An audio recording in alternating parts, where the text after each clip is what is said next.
Our grief journey continues. I am Cristi Bundukamara, psychiatric nurse practitioner with over 20 years of clinical experience, but also an expert in grief. I personally went through a series called 45 Days of Grief. You can see it previously, where I went through multiple grief theories, books about grief, grief workbooks, and kind of gave my personal opinion, both professionally and personally. So as a psychiatric nurse practitioner specializing in cognitive behavioral therapy, but also as someone who has experienced intense grief.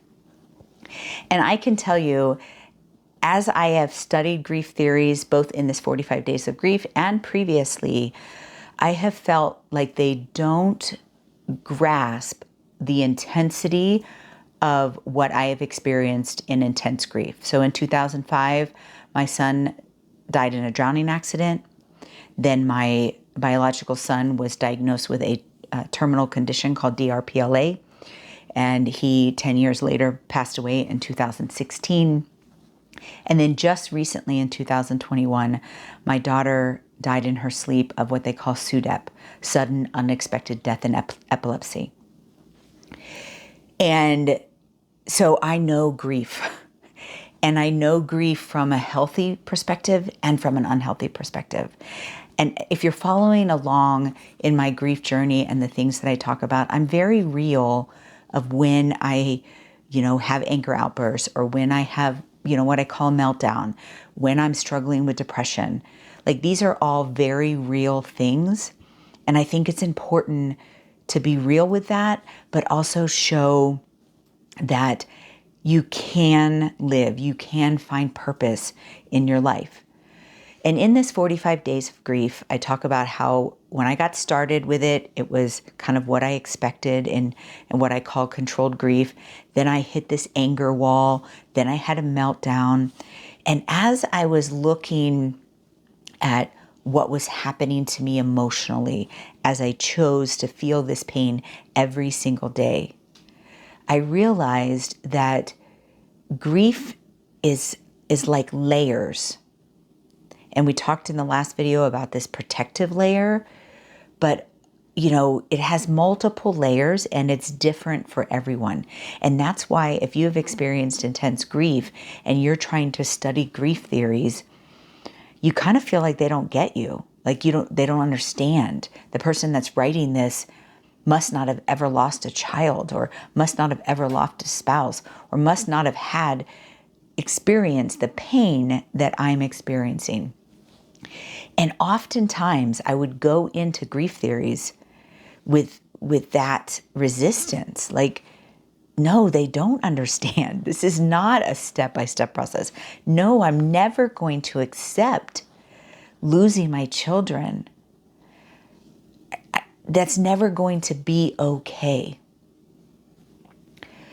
But I've made a choice that I'm going to be okay. And I'm going to figure out how to be okay. I'm going to figure out how to have purpose and joy in my life, even amidst this horrible pain. And as I meditated on that, and as I went through this daily grief, one of the things that I learned is that this grief comes in layers. It's layers. And it could, you could think of it as physical layers. You could think of it as energetic layers.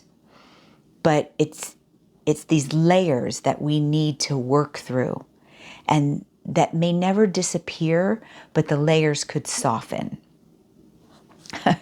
As I was thinking about how to describe this, I could not get out of my mind this little clip in the Shrek movie. And I only know this because my son made me watch it probably hundreds of times. It was one of his favorite movies.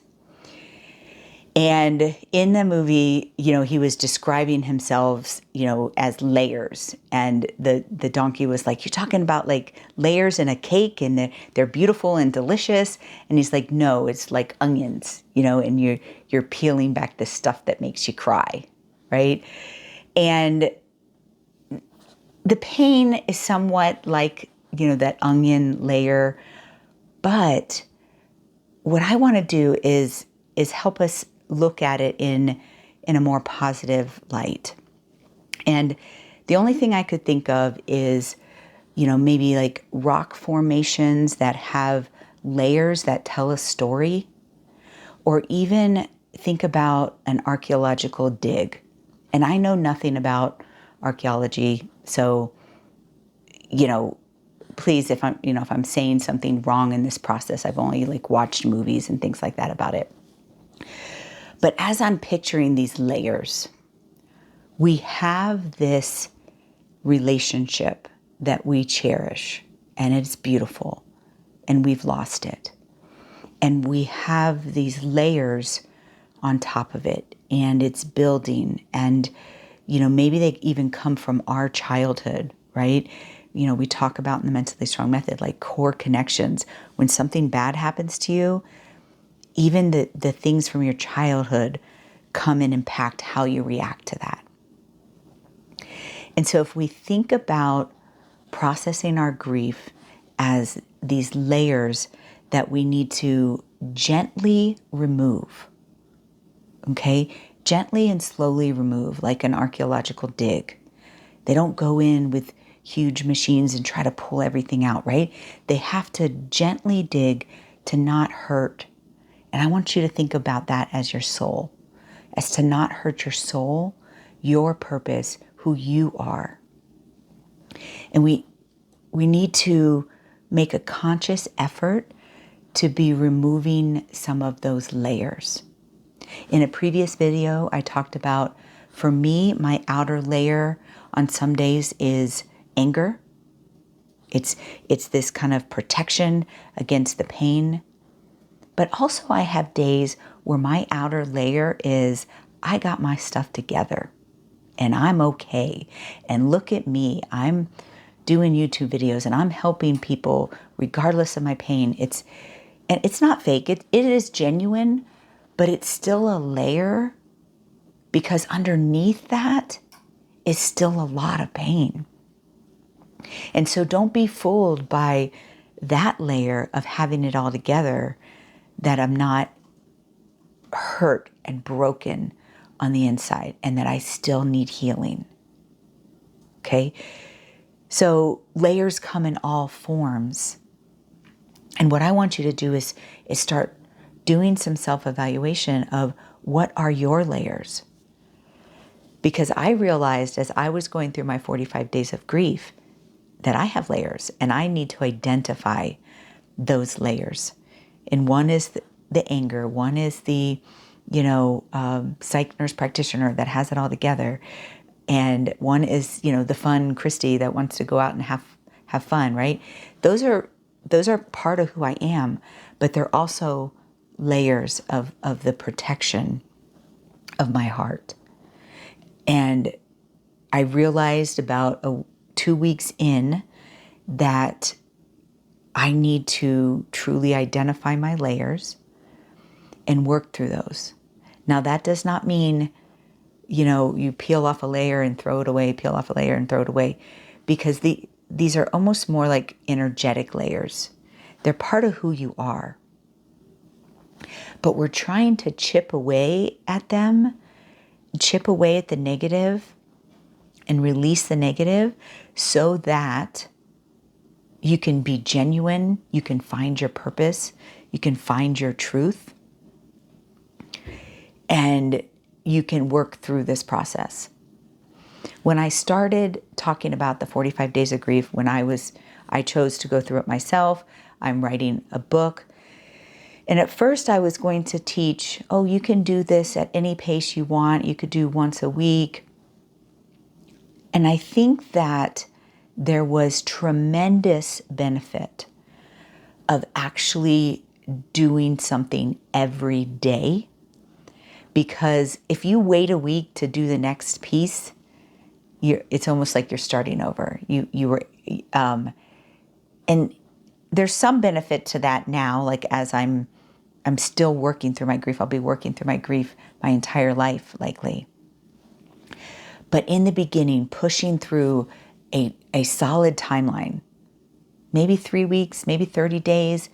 I did 45. I'm not sure you need a whole 45, but it's really hard to identify those layers if we're not pushing through them on a daily basis. Now, it was hard because I worked most days and, was trying to balance doing this really intense work and my life and working and my responsibilities. But if you can take the time, it's super important because I can't identify your layers for you. You have to be able to identify those. And as you'll see it, if you continue to follow me, that each time I went over a grief theory or did a journaling exercise or did a worksheet, I learned a little bit more about myself and what my layers are. And the more that we are aware of our layers, the more that we can peel away at those and release the negative and hold on and cherish the relationship. And I talk about this in almost every video.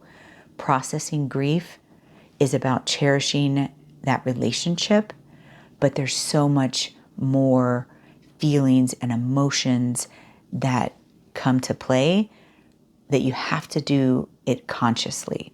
And you have to allow the time. Some days I had big breakthroughs and it felt like, like a whole weight was lifted off my shoulder. And other days I felt like I was chipping away at that same negative thought or that same spiritual conflict. For me, it was a lot of spiritual conflict. And the spiritual conflict actually has layers for me. And again, these are my layers. This is what I went through. But I challenge you to find your layers. I have layers, around, my relationship with my husband, and now he's sick, and, kind of the ways that he treated me and the kids throughout some of their sickness.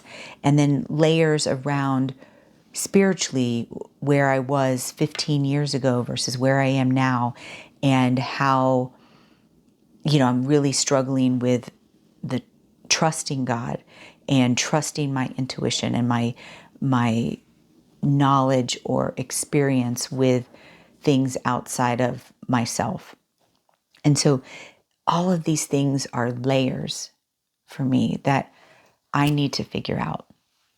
And so I challenge you, as you are going through your grief journey, that you identify what are your layers, what part of that is who you are and you're proud of, including this relationship that we want to cherish forever. But what are the negative things that we really need to try to chip away at and release? So that's kind of my fourth lesson as I was going through the 45 days of grief. Don't think of it as steps. Think of it as your own personal journey of identifying your layers. We can do this. I believe that you are mentally strong.